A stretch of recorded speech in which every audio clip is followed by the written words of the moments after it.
Bueno, respirar. Respirar porque esto no te deja indiferente, ¿no?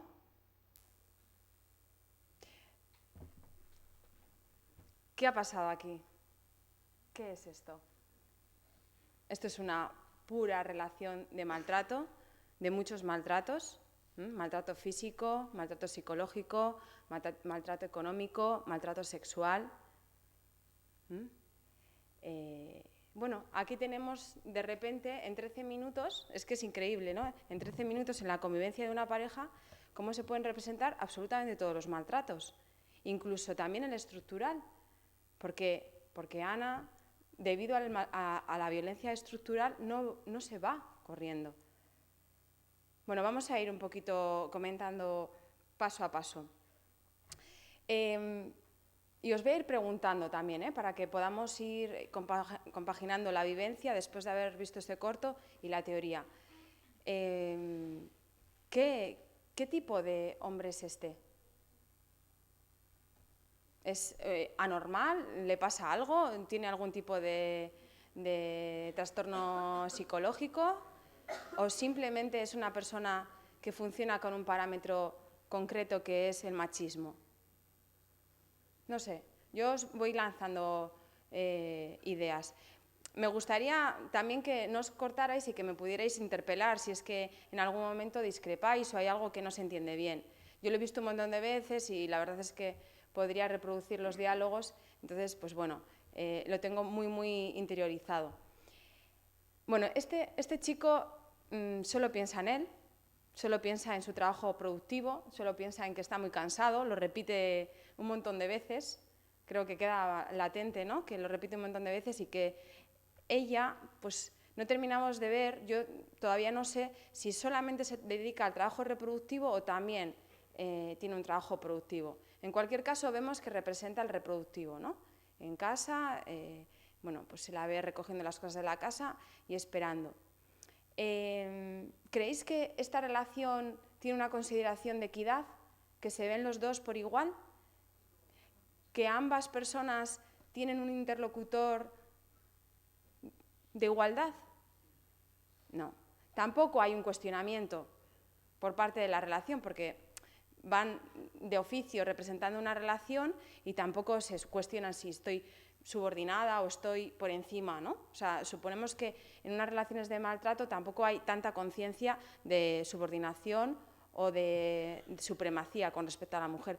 Pero en este caso es palpable, ¿no? Él manipula todos esos 13 minutos, ese momento. Él viene con una idea clara de irse a tomar unas cervezas con Manu.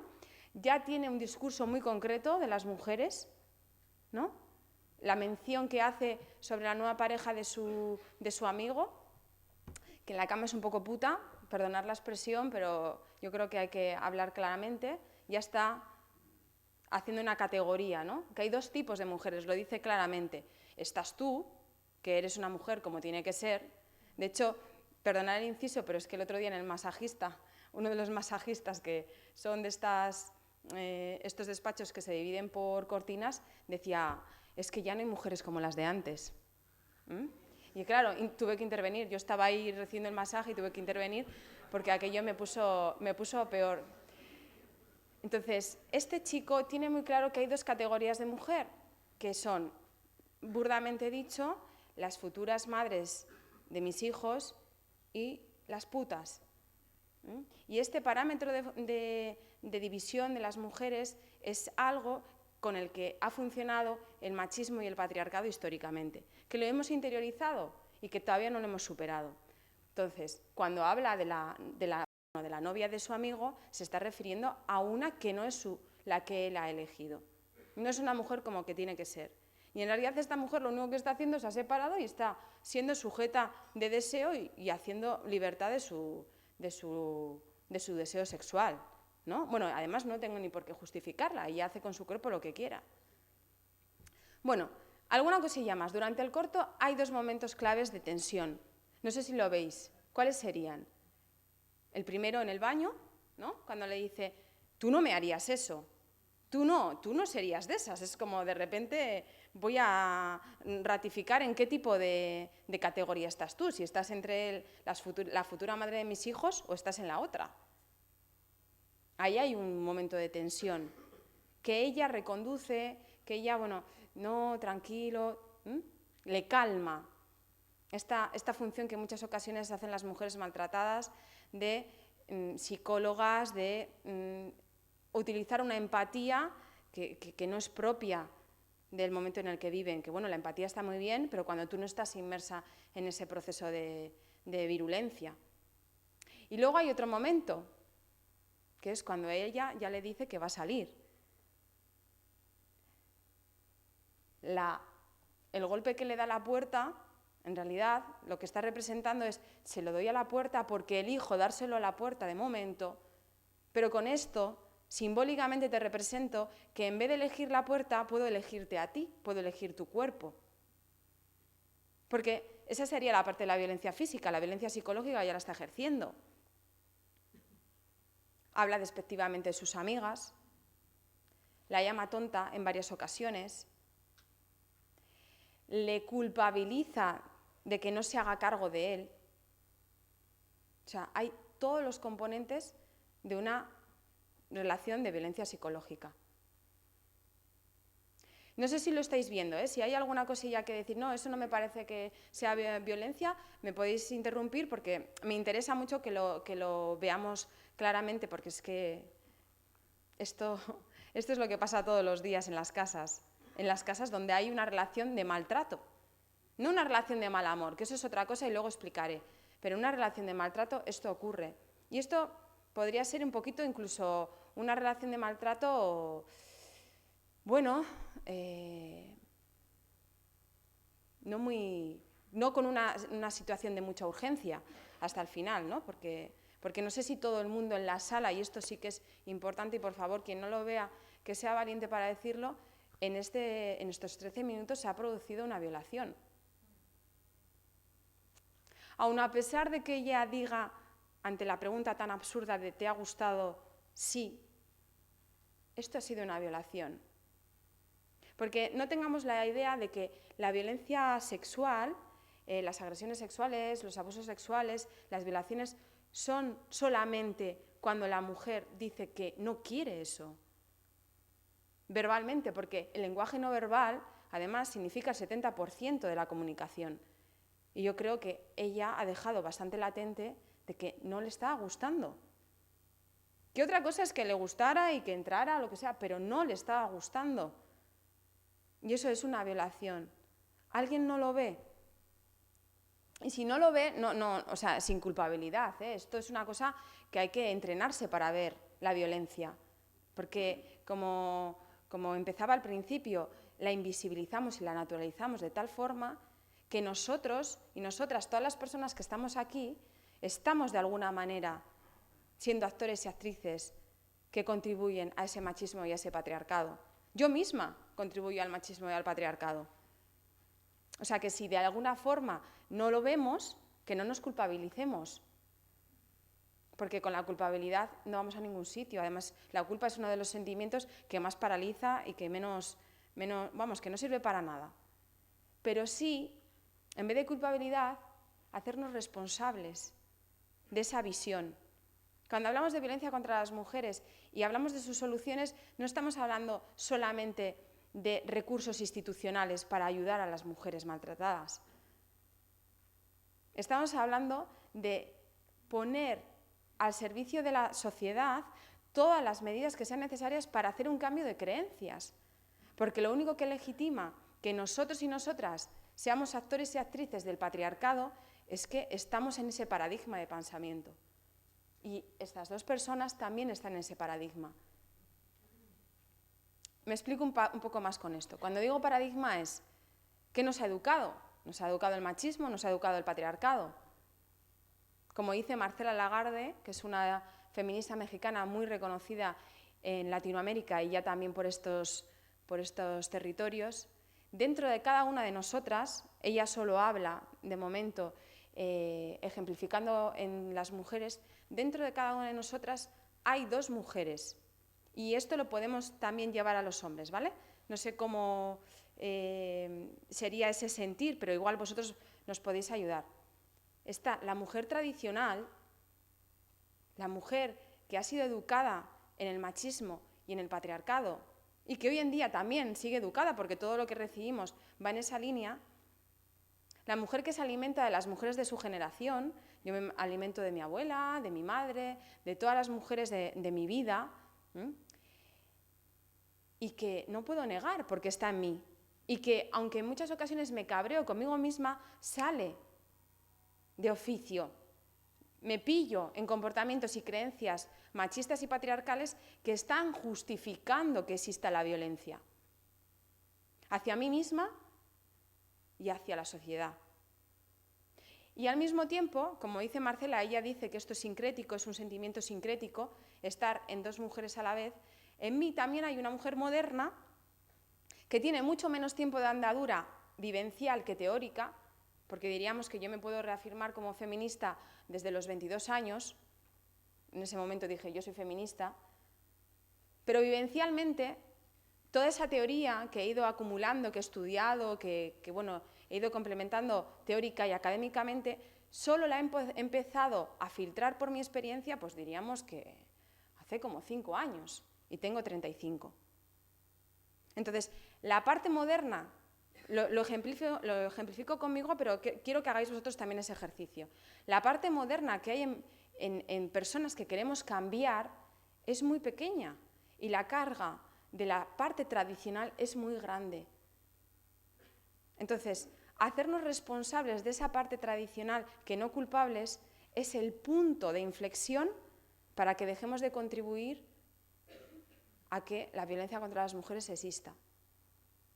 ¿Y por qué explico esto? Porque y además me parece fundamental en un foro como este, ¿no? Cuando estamos hablando de una transformación sociopolítica y económica de una sociedad, ¿no? Que supongo que es también lo que perseguimos y lo que perseguís desde un entorno sindicalista, tenemos que ver qué parte de responsabilidad tenemos y tenemos que ver qué podemos hacer. No es una cuestión de venir aquí, sentarnos, recibir una información y marchar, ¿no? Nosotros somos una gota de agua, pero fundamental dentro de todo ese proceso. Se dice que el mundo se reduce a 5 personas, ¿no? 5 personas que conocen cada una de ellas a otras 5 y a otras 5, tal. Entonces, de todas las personas que estamos aquí, tenemos un montón de influencia. ¿Y esa influencia desde dónde va a venir? Desde nuestro propio ejemplo, desde nuestra propia creencia, desde nuestra propia deconstrucción de las creencias machistas y patriarcales. Y siento decirlo que todos las tenemos. No sé, igual alguna persona se atreve a decir que no es nada machista y no es nada patriarcal, pero todos y todas lo somos. Entonces, ese aspecto de hacernos críticos y críticas con nosotras mismas, de decir de qué manera yo estoy actuando de una forma poco igualitaria, poco equitativa, dónde estoy ejerciendo el poder, con quién ejerzo el poder, cómo ejercen el poder sobre mí, ¿no? Es algo que va bidireccionalmente, me da pistas de ver dónde está el maltrato, porque el maltrato no está solamente en esas 45 mujeres asesinadas, 45 dicen, otras fuentes dicen 52, porque hay algunas que están en secreto de sumario, y esa es la punta del iceberg, lo que se ve por encima del mar, porque debajo del mar hay un montón de mujeres, luego os daré algunos datos. Entonces, el maltrato no está ahí solamente, está en todo lo que representamos en nuestra vida personal y profesional, y en vuestra labor sindical también. Diríamos que aquí se cruza una variable más, ¿no? Un papel más, vuestra labor sindical de defender derechos. Porque la ausencia de violencia contra las mujeres es un derecho fundamental que no se está respetando. Pero volviendo a la base, en realidad, lo único que legitima que los hombres, y en esto sí que tengo que ser unidireccional, porque la violencia contra las mujeres es unidireccional, los hombres maltraten a las mujeres es porque tienen la creencia legítima de que tienen derecho a hacerlo. Y os pongo un ejemplo. yo me dedico a trabajar en procesos formativos con mujeres maltratadas, también con mujeres que todavía no saben que son maltratadas, que todavía es un poquito más complejo, porque no están en esa realidad todavía.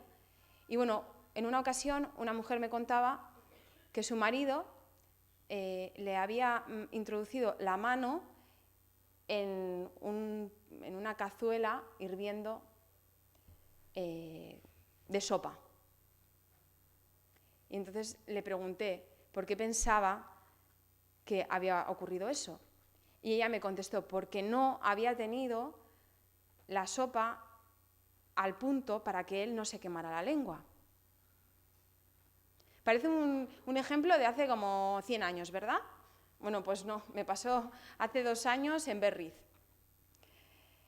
El tema es, ¿qué es lo que hizo que este hombre tomara esa actitud? Introdujera la mano de su pareja en la cazuela con la sopa hirviendo. La creencia legítima de que su mujer tenía la obligación de tener la sopa al punto para que él no se quemara la lengua. Y son creencias, pero son creencias que matan, son creencias que marcan. Y bueno, nos puede parecer que eso es un ejemplo aislado, pero hay un montón de ejemplos similares. Entonces, por eso cuando preparaba la charla ponía violencia contra las mujeres y patriarcado, un matrimonio perfecto. Porque la violencia contra las mujeres no se va a erradicar hasta que no acabemos con nuestras creencias machistas. Y las creencias machistas habitan en hombres y en mujeres, de una forma distinta, totalmente distinta, y se actúan de una forma totalmente distinta también. Pero se trata de creencias. ¿Por qué Ana no se marcha? Tenemos que entender también y no pensar que es que, bueno, pues le faltará recursos económicos, o igual es que no tiene trabajo, o igual... No, ¿por qué Ana no se marcha? ¿Alguien me puede contestar? Así una idea, Perdona, un poco más alto. ¿Por qué? Porque le quiere. Eso es lo que podríamos llegar a pensar. Y eso es lo que la sociedad cree. Pero hay una realidad aplastante. Y es, por miedo, decís también. Vale, pero voy a contestar porque me parece muy interesante que haya salido. Fijaros, esto es lo que mucha gente piensa, que las mujeres maltratadas permanecen con el maltratador porque le quieren. Bueno, desde la manera en la que estamos organizados emocionalmente, desde la manera en la que se estructura nuestra psique y desde la manera en la que se estructuran nuestros sentimientos, es imposible querer a nadie que te maltrata. Imposible. Son otras cosas. Dependencia emocional, falta de autoestima, falta de seguridad en una misma y, por supuesto, el patriarcado funcionando. Porque lo que tiene que hacer esta mujer es saber llevar mejor a este chico. Eso es lo que le diría el patriarcado y es lo que ella ha aprendido. Pero nunca, nunca, nunca es que una mujer le quiera. Creerá que le quiere, pero es imposible amar a nadie que te maltrata. Y esto es algo que es tan sencillo que le podemos transmitir, ¿no? O sea, creo que hay cuestiones, yo siempre digo que en foros como este, si supiera explicarme como Barrio Sésamo, ¿no? Sube, baja, entra, sal, y aprenderíamos 4 cosas básicas, serviría mucho más que ir con un montón de conceptos teóricos y citando a mucha gente. Yo me he preparado un PowerPoint con un montón de explicaciones teóricas, pero parece mucho más práctico estas cosas, ¿no? Entender que no hay amor, que ni el maltratador ama a esa mujer, ni esa mujer ama al maltratador, que hay otras variables que influyen, y que está el patriarcado ahí funcionando para que eso exista.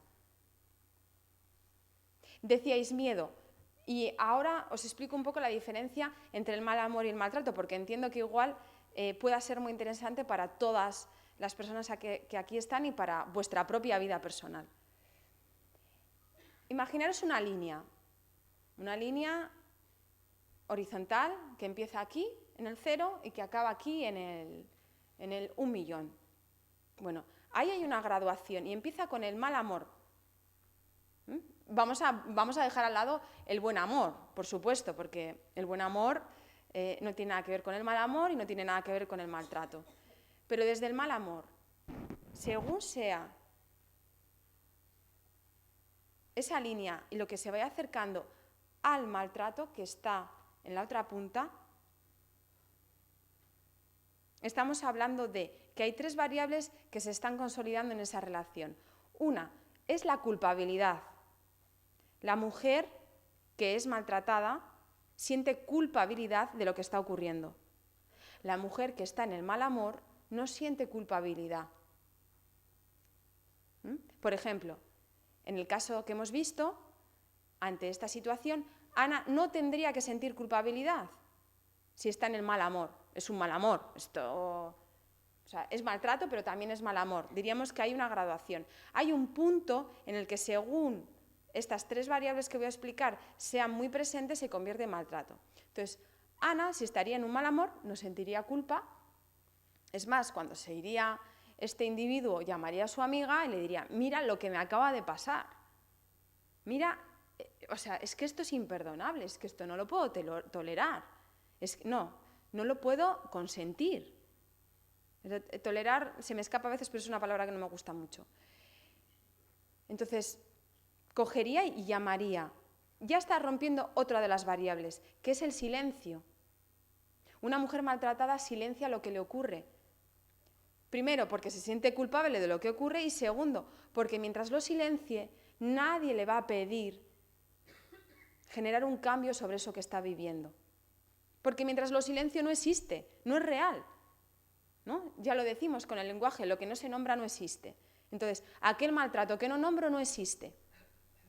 Y para las mujeres maltratadas funciona así. Si yo silencio esto, si yo no se lo cuento a nadie, no se lo cuento a mi madre, ni a mis hermanas, ni a mis hermanos, ni a mis amigas, no existe. Es más, yo psicológicamente puedo llegar a hacer que esto no exista, lo bloqueo. Me niego mis sentimientos como mujer maltratada. Claro, al negar mis sentimientos no me puedo manejar con ellos. Si los niego, no los identifico y no puedo manejarme con ellos. No les hago hueco, no les hago espacio. Una mujer que está en un mal amor no siente culpa y tampoco lo silencia. No se siente culpable, entonces lo dice. Se comunica. Y por último, la tercera variable fundamental que diferencia un mal amor de un maltrato es que no hay miedo a las consecuencias. De contarlo, de hablarlo, de poner resistencia a ello. En un momento Ana pone resistencia, ¿no? Lo vemos claramente, o sea, él coge el móvil, que es su móvil, sin su permiso, miente a sus amigas, y ella, hay algo como que le dice: esto se está yendo esto no puede ser. Entonces, ella se empieza a vestir para marcharse. Y entonces está generando una resistencia. Pero no es suficiente esa resistencia. En una relación de mal amor, la mujer no tendría miedo a poner esa resistencia porque no tiene miedo a las consecuencias. Pero en una relación de maltrato hay miedo a las consecuencias. De hecho, el último momento donde ella se queda sola, ella es súper consciente de lo que está sintiendo. Está aterrada. Está decepcionada. Se da cuenta del cerrocotronco que tiene al lado, ¿no? Claramente. Pero ¿y qué hace? Se queda paralizada por el miedo. Y si yo me voy y no me encuentra, porque es lo que tendría que hacer Ana, ¿verdad? Llamar a su amiga Lourdes y decir: por favor, ven a por mí, mientras yo voy haciendo las maletas. Pero eso lo hace una persona que está en un principio de esta línea horizontal que os digo, al principio, en el 0 o en el 1, de un mal amor, pero no lo hace una persona, una mujer que está muy avanzada en el mal amor y que ya está en el maltrato. Porque ella está con el pack, está con culpa, con miedo y con silencio. Y hay una diferencia en ese miedo, porque diríamos que esta mujer podría haber cedido, podría haber concedido y haber dicho, bueno, pues está muy triste este hombre por el trabajo, tal cual, bueno, venga, pues me voy a quedar, que tampoco, yo creo que no, pero bueno, podría haber hecho esa concesión, porque en la relación hay concesiones y se podría haber dado esa concesión. Pero la concesión siempre se hace en base a la libertad. Es lo que tiene parejo esa palabra, conceder en base a la libertad. Pero no, lo que iba a hacer es ceder, y ceder siempre es en base al miedo a las consecuencias. Entonces, esto también es un indicador para nuestra vida. ¿Cuántas veces en las relaciones de pareja o en las relaciones vinculares, sean las que sea, estamos estableciendo vínculos en base a la cesión constante? ¿Cuántas veces cedemos? Estaría bien que hicierais durante un día ese ejercicio, ¿no? ¿Cuántas veces al día cedo y cuántas veces al día concedo? Sintéticamente, cedo en base al miedo a las consecuencias de no hacerlo y concedo en base al ejercicio de la libertad.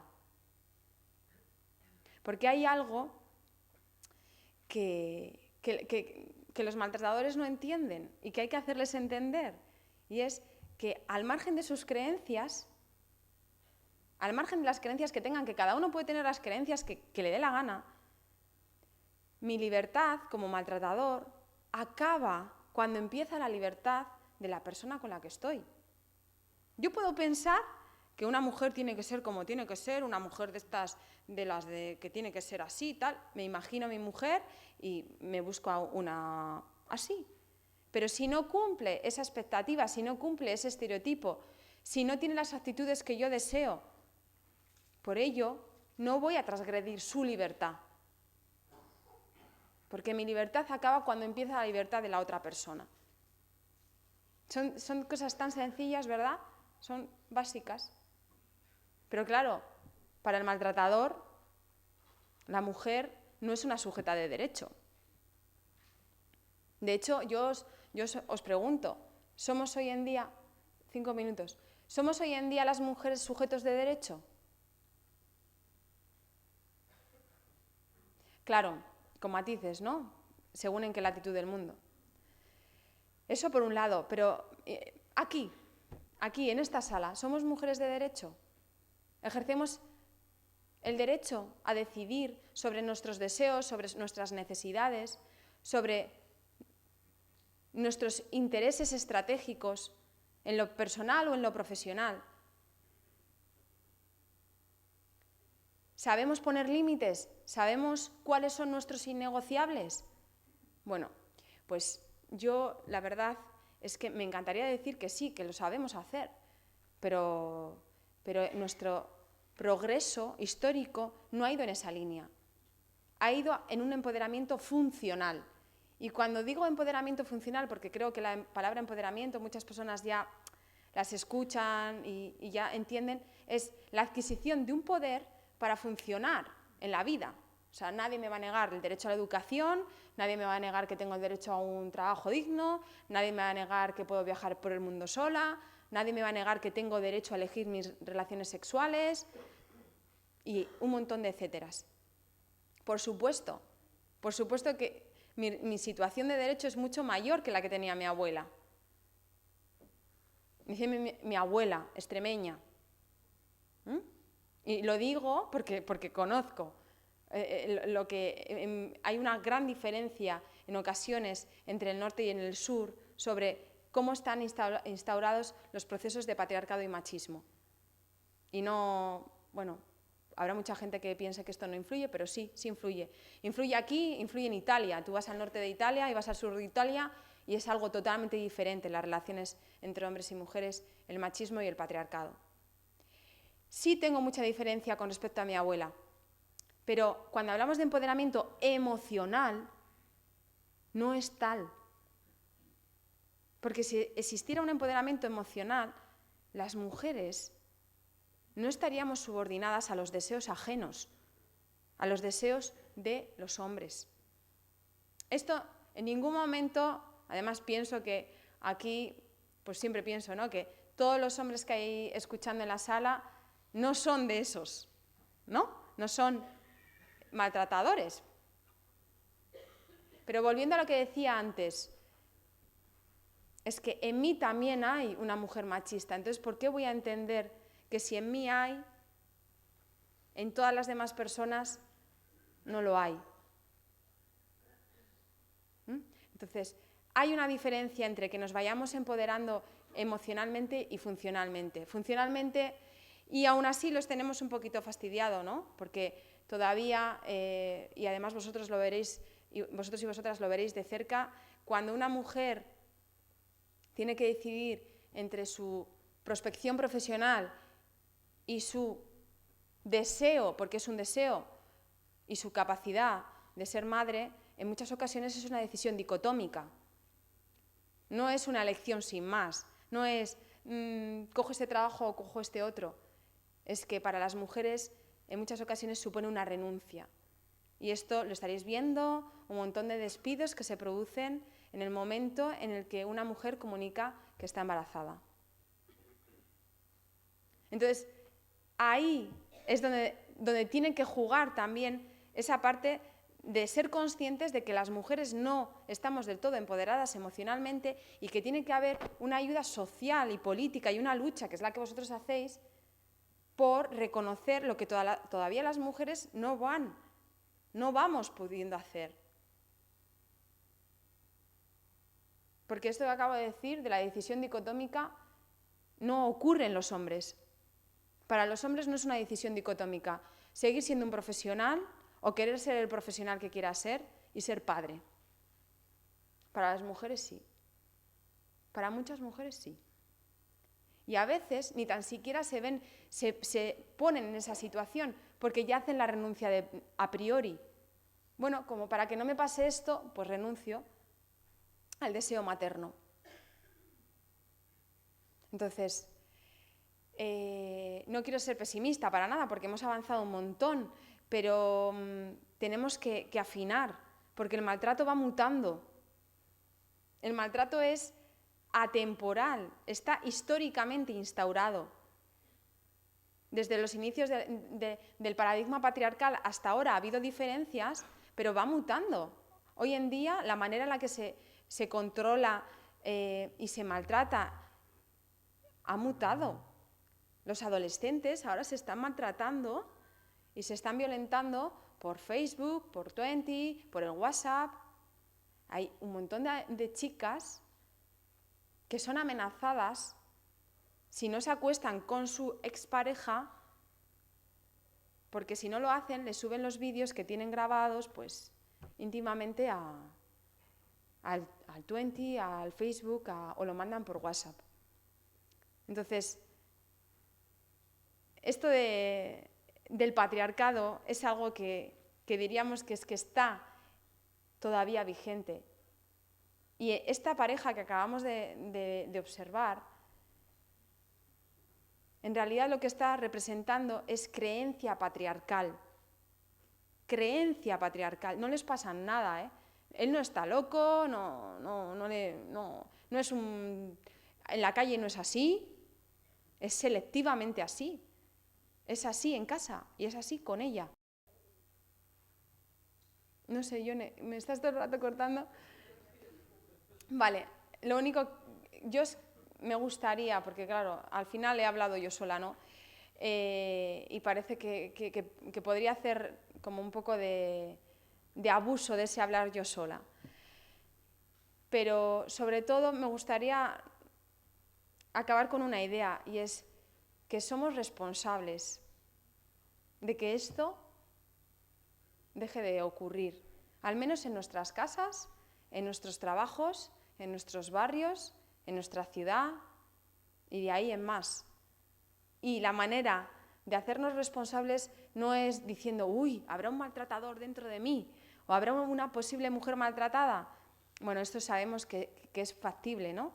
Porque el hecho de ser maltratadas, la única razón es que tenemos una representación simbólica, que es ser mujeres.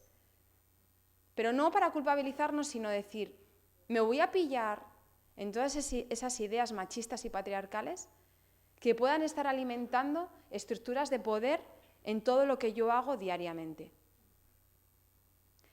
Y muchísimas gracias por escucharme y nada más.